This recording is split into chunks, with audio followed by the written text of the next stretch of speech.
Hello, folks. Welcome back to Reality Check with Arvind Swaminathan. That's me.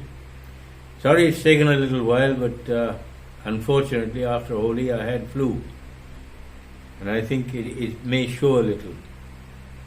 Anyway, this is part 3 of the Modi impact, or the BJP impact, after years and years of Congress rule.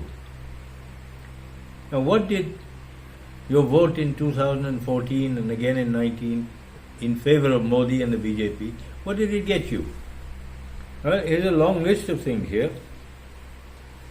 Well, it got you the CAA and NCR. It got you RERA.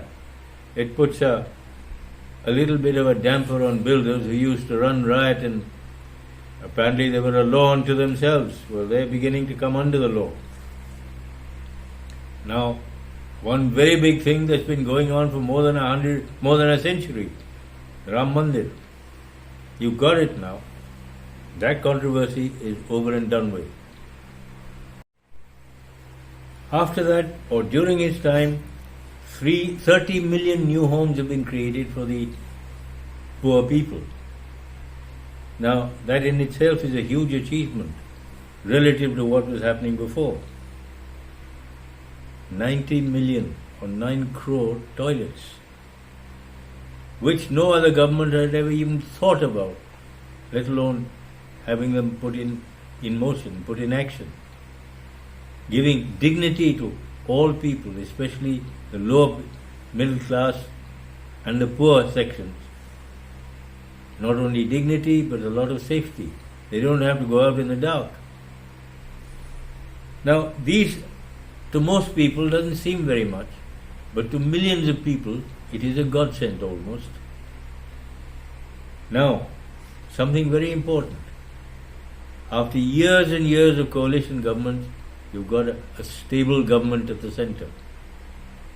Now, this in itself is a big thing, until you come across the opposition who refuses to allow any work to be done in Parliament.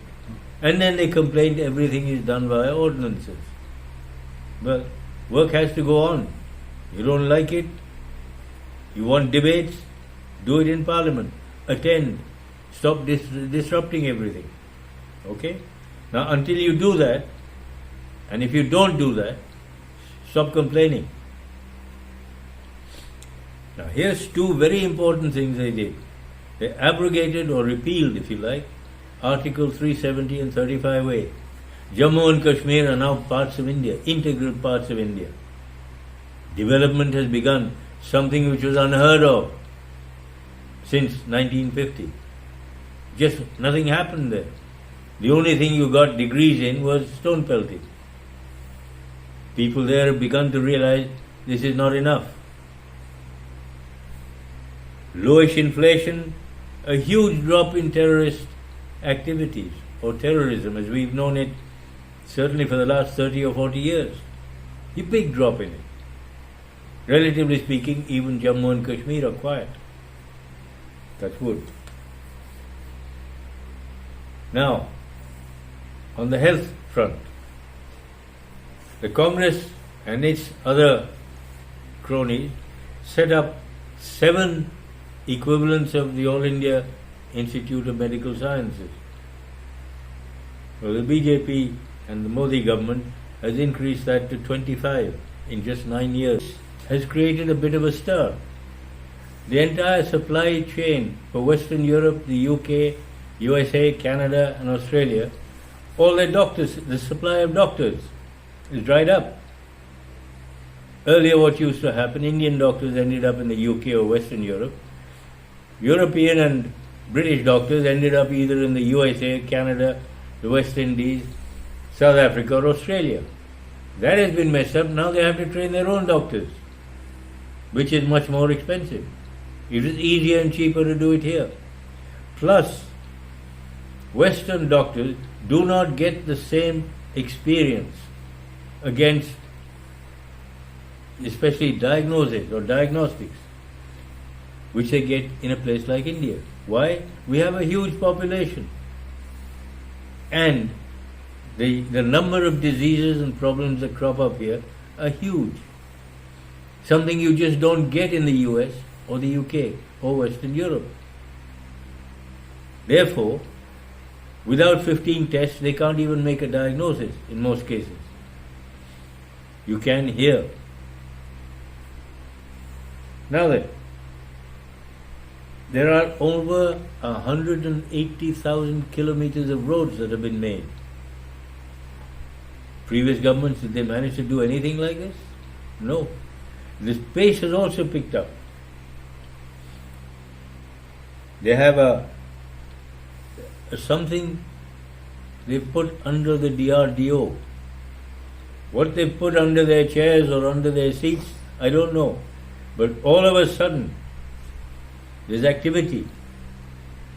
The things they've done, the things they've come out with, the weapon systems, the missiles, it beggars belief.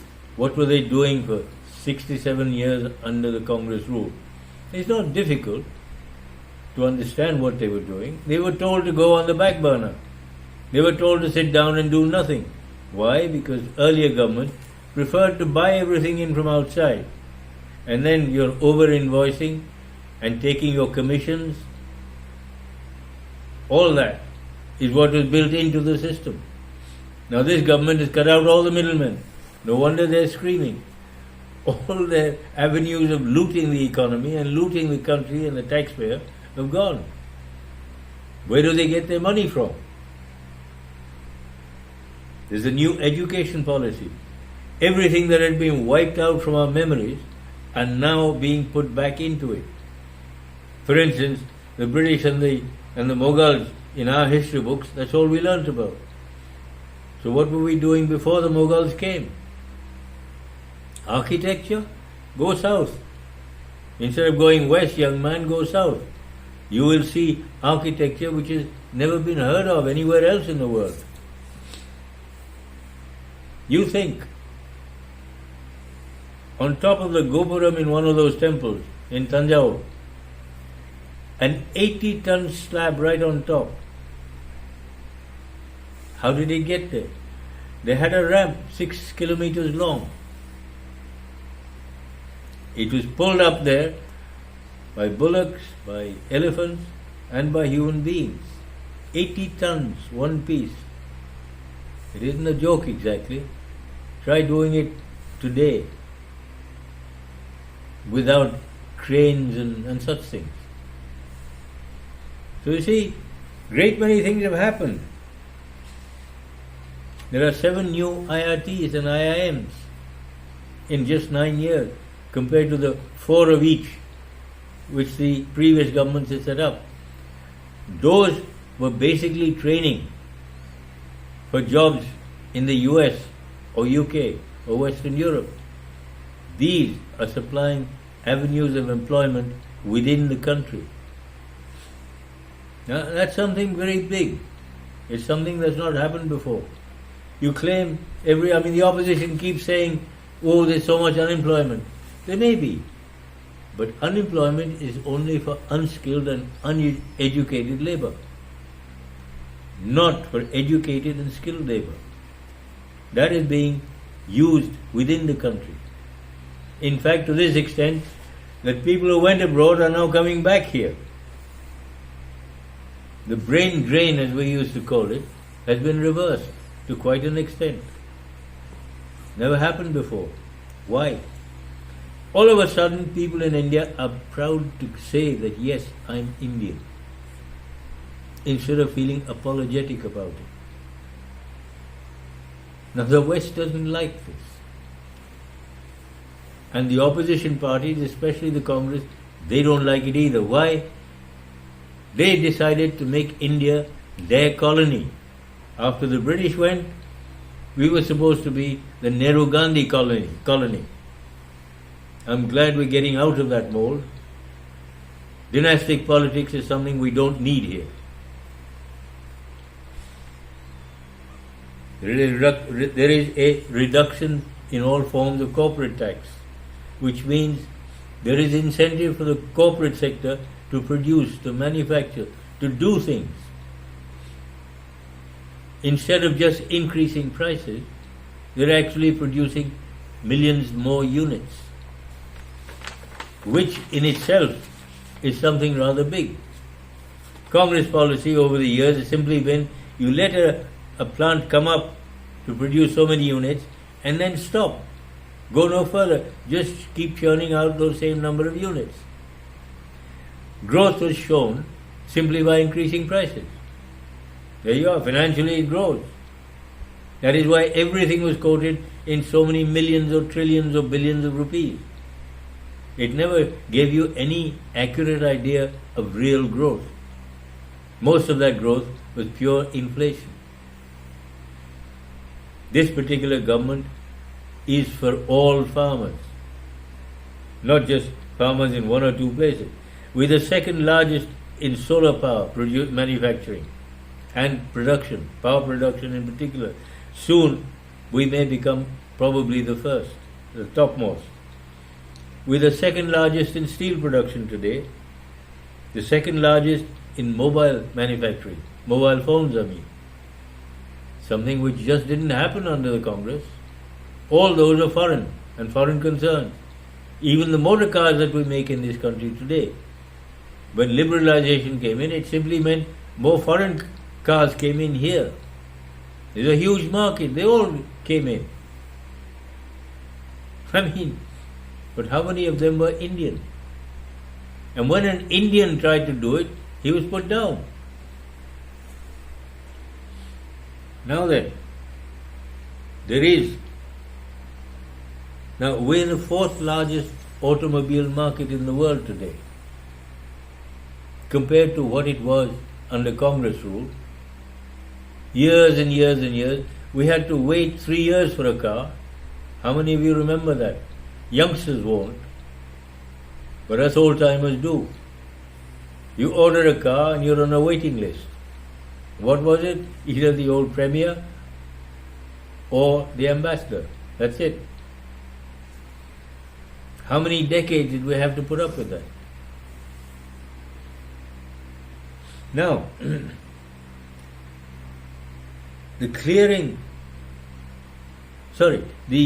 there are over 500 million zero balance bank accounts.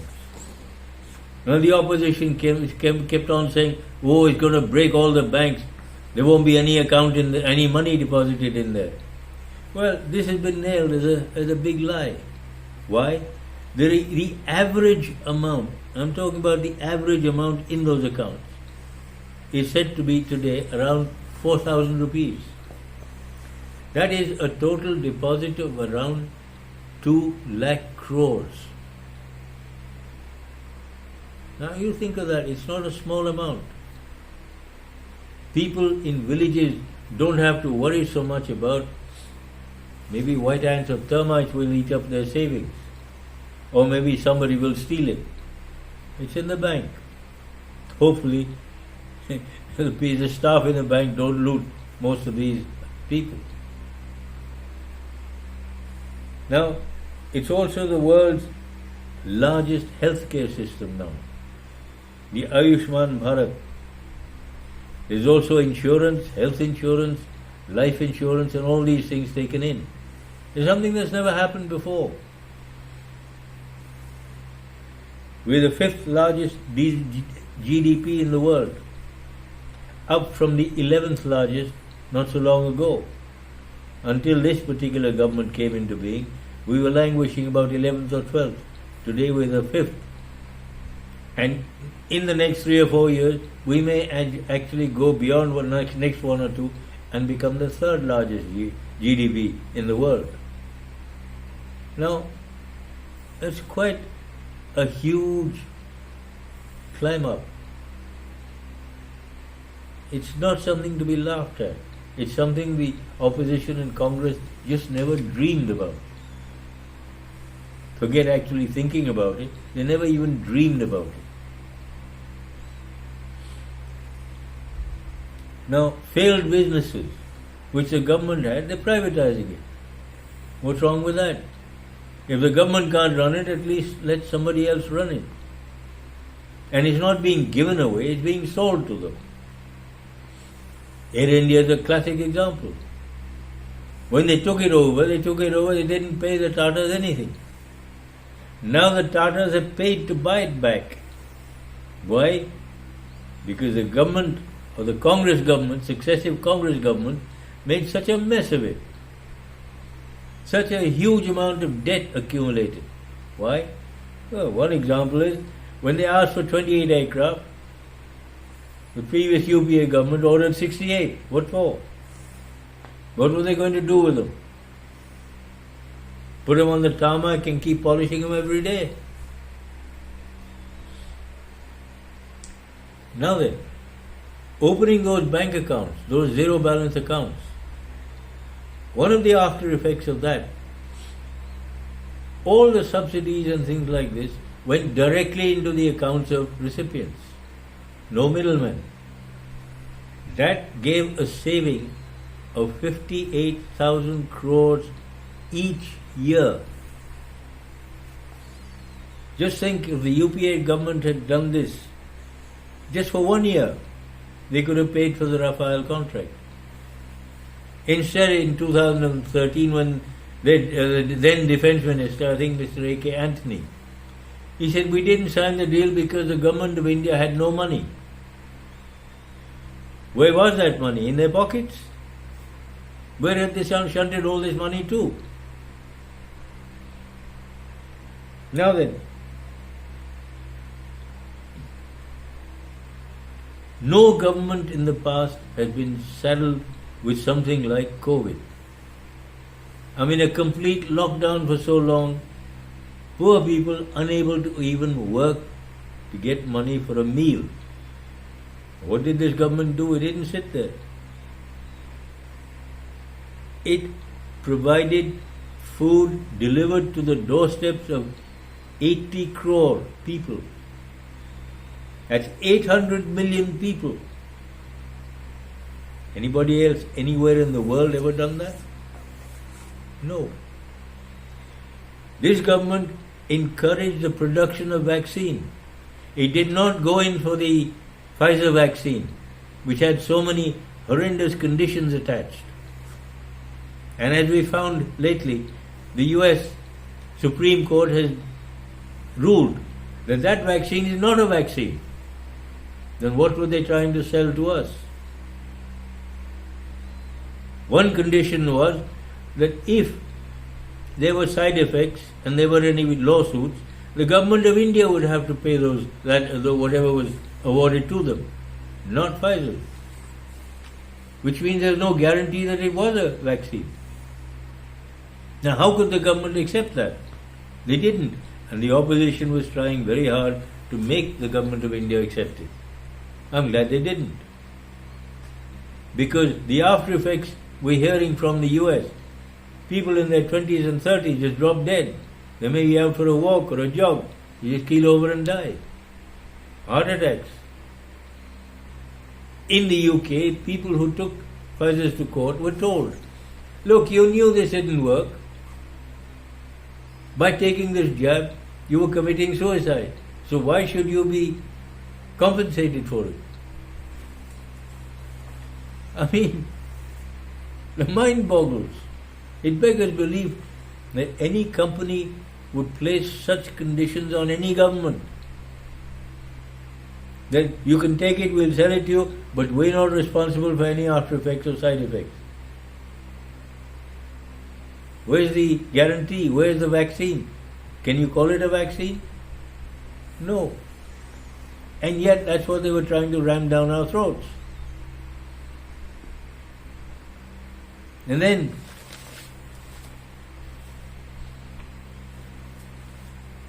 Nalanda University, that fiasco. 2,700 odd crores. For what? For something which they put up there which can't even be worth 30 or 40 crores. And who is responsible? Manmohan Singh. His 3 daughters were paid from there. And one of his daughters is still being paid by George Soros' Open Society Foundation in the US. Now, where did all that money, 2,700 odd crores, go? Think about it. You see, this particular government has been going after graft and cutting it out wherever it finds it. And that is why the entire opposition is up in arms. They have only two points in their agenda. Only two. What are they? First, do not let this this NDA government or the BJP or Modi government do anything. Wherever possible, create problems so that they don't know which way to turn. And to ensure that no work gets done. And the other point on their agenda, stop Modi. Because as long as Modi is there, another time, if he comes back for one more term, they won't have a leg to stand on anywhere. Why? They will all be strapped for cash. Because wherever this government finds a loophole, it plugs it very quickly. Middlemen are being cut out, which is something never happened before. Now, you think about that. Just by those bank accounts, zero balance bank accounts, 58,000 crores being saved each year. Plus, one of the very, very big, huge, you could say, items of expenditure, and that to foreign countries, defense. We're now making it ourselves. We are now beginning to export. No wonder the West, the US and Western Europe and the UK hate Modi. Why? Their huge market for weapons and weapon systems have been cut. They don't know where are they going to market now. Especially when India starts exporting to other countries. Their market in India is gone, and their markets everywhere else are beginning to go. It's like the health services. The doctors are staying here because there is work for them here. People from abroad are coming here for what they call medical tourism. It's cheaper here than it is in their own home countries. I mean, if you go to Goa, for instance, during the winter, it's full of foreigners. People from Russia, people from Western Europe, people from the UK, and possibly a few from the US also. The most US tourists go to Thailand for their own purposes. Why are they here? Well, it seems it's cheaper to live in Goa all winter than it is to live in the UK or Western Europe and pay their heating bills. Because gas and oil, which they use for heating their homes, is expensive.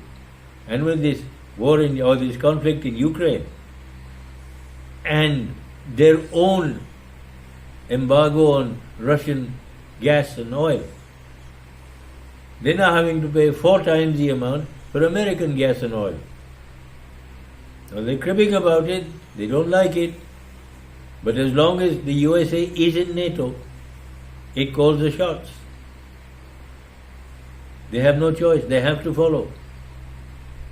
Yes, there are ways, there are some who are routing that oil and refined oil and petrol and diesel through India or through Italy into the EU. Some relief. But the bombing of that Nord Stream pipeline has created one big mess. Who did it? Now, India, okay, obviously we benefit a little to some extent. Europe doesn't. The Americans profit in a huge way because now they're selling oil at 4 times the price. And why are they blaming this government?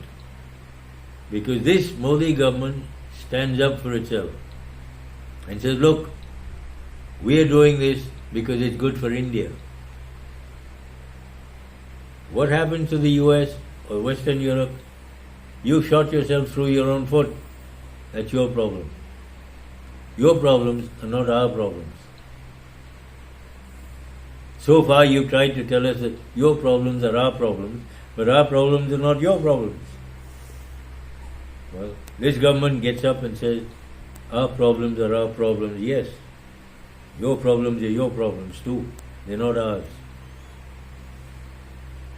You look after your own home, let us look after our own. This is what they're trying to do. And this is the Modi impact. Please try and understand this. All the other opposition parties mean corruption, nothing else. And it is that corruption which has kept India back.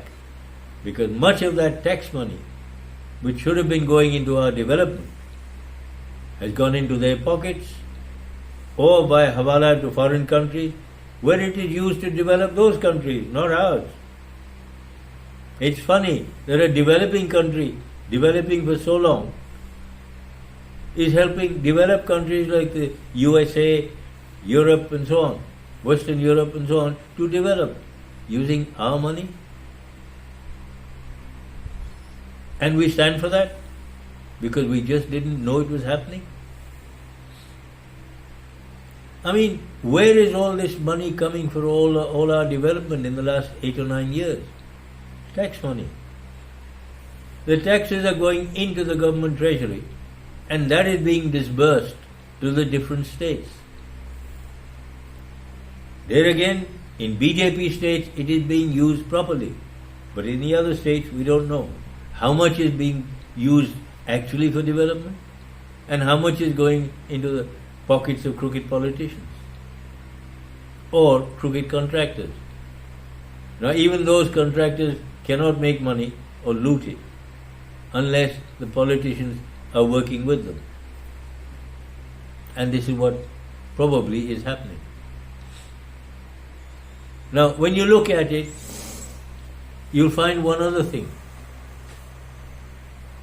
The Congress since 1947 has ensured that, or has made it clear to us, if you want the government to help you, either convert to Islam or Christianity. If you remain a Hindu, you're in serious trouble. You will be targeted every which way. And since then, certainly since Indira Gandhi's time, that we know of, before that we probably didn't know because we were just too uneducated. But we know, for instance, that commission gate, middleman gate, all these were ways of corruption, of looting the taxpayer, looting the common and poor man. Whichever way you look at it, that's all they did. Recently, the opposition went to the Supreme Court. For what?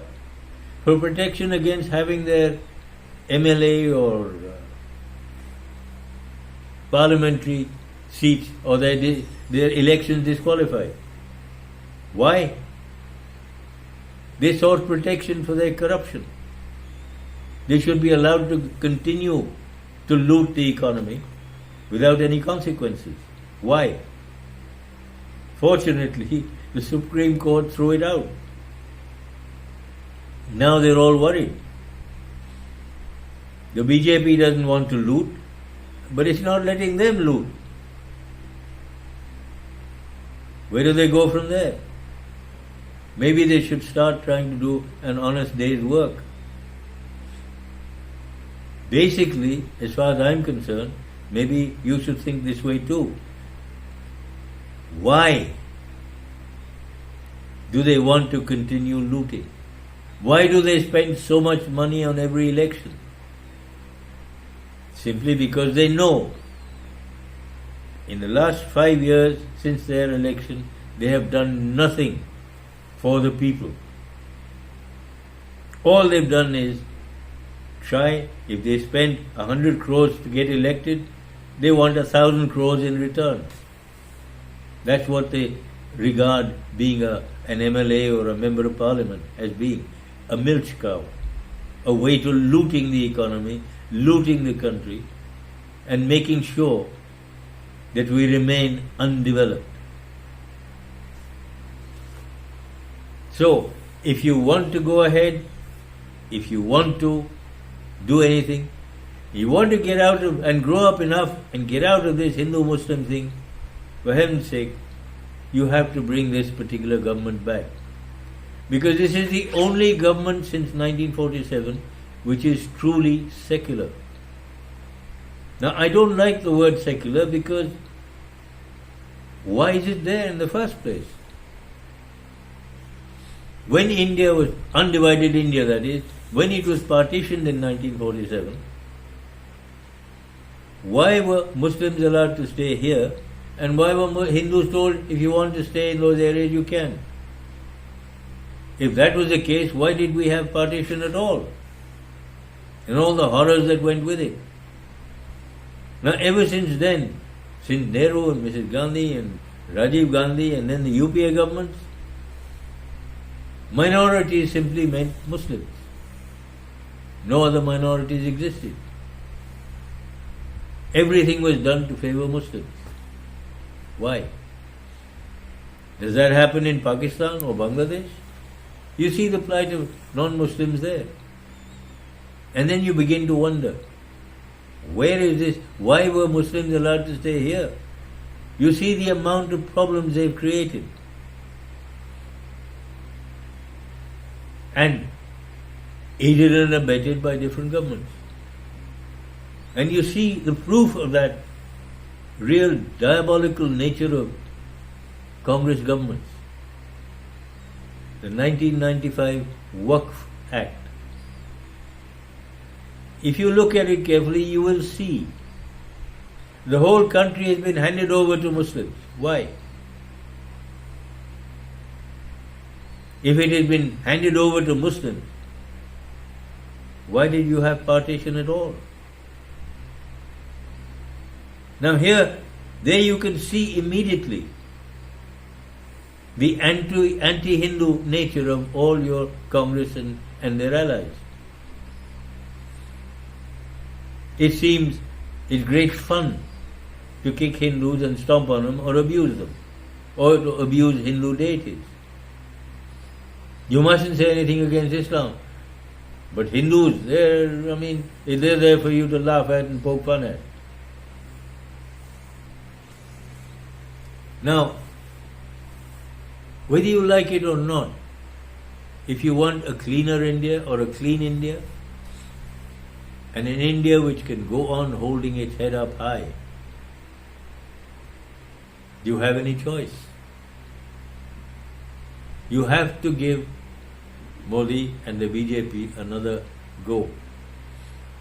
You've given the Congress party 67 years. And boy, have they made an absolute mess of everything. For once, this country, or that sleeping giant, has woken up. And this government is prodding that giant, saying, okay, Sonny, time to wake up. No more sleeping. Get up and work. And as long as it does that, the rest of the world worries. It is worried. Why? A huge market is gone. Because this giant now makes things for itself. You don't get it from abroad. You don't need to. Now, this in itself should be enough in the minds of most of our electorate. Give Modi another chance. This is the Modi impact. To get up out of that, how shall I put it, slush or muddy tracks and get on to proper roads, proper travel. Now, earlier on, it was only the elite who could travel by air.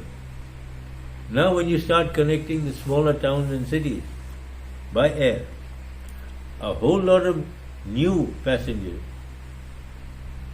who couldn't even think about anything more than second-class railways can now fly. It saves a lot of time, effort, and as you know, time is money. It gives them a chance to come back and pull themselves out of that poverty in onto a better life. Isn't that what decent government is all about? Now, I said a little earlier in this video, the opposition has only two things on their mind. One, don't let the Modi government do anything. Disrupt, you name it. Disrupt, demonstrate, do what you like. Don't let Parliament function. And two, how do we stop Modi? How do we get him thrown out? How do we smear his image to make him look bad? This is classic Western media. And with Rahul Gandhi saying, what is the American people doing? What are they doing? Why are they not interfering? Why is Western Europe not interfering? Why? Why should they interfere in our politics? The Americans keep interfering everywhere, but they don't like anybody interfering in their politics or their elections. Why should they interfere in ours? And people like George Soros, why are they allowed to even function anywhere in the world? When all they do is disrupt elections in other countries. Why? They want to turn the whole world into their colony. This is the new world order?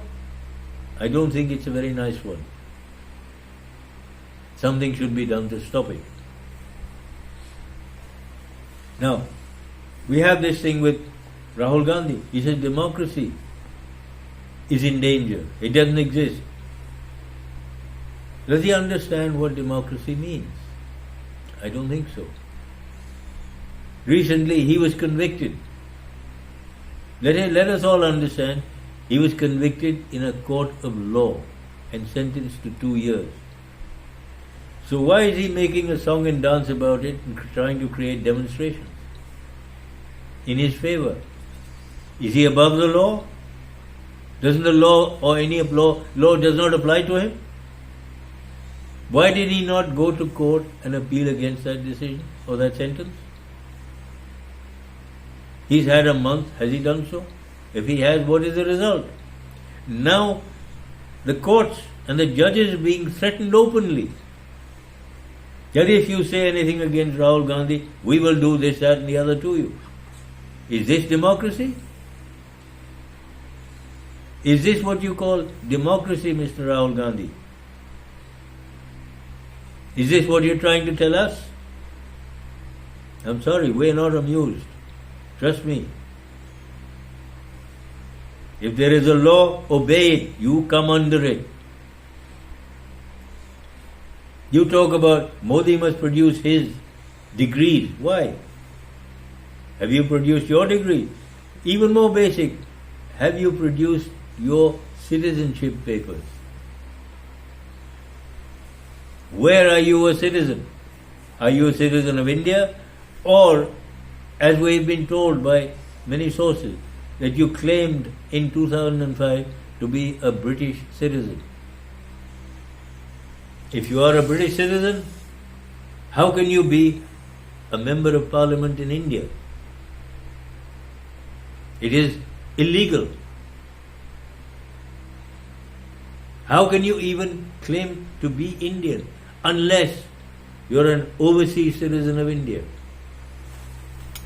Now, if you are an overseas citizen of India, all it means is you can come and go in and out of India as and when you please. You don't need a visa. You don't have to report to the police every day or every week. But it forbids you from accepting any employment, either in the private sector or in the public sector in India. So how are you a member of parliament? Until you prove that first, do be quiet.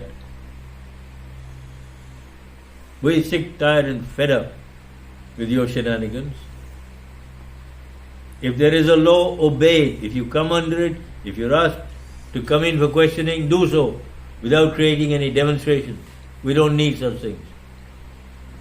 If there is a law, you come under it too. So does your entire family.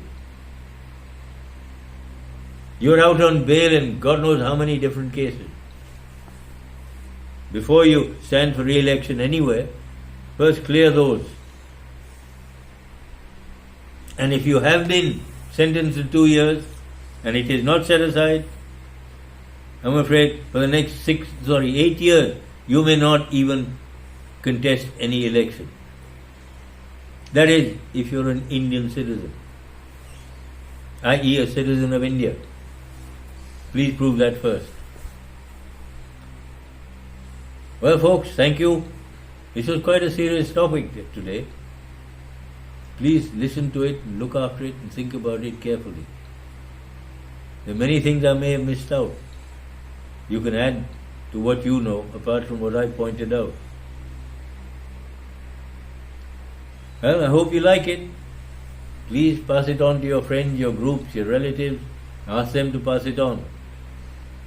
Because I think the future of India is at stake. And that includes every one of us. Well, folks, thank you. See you next time.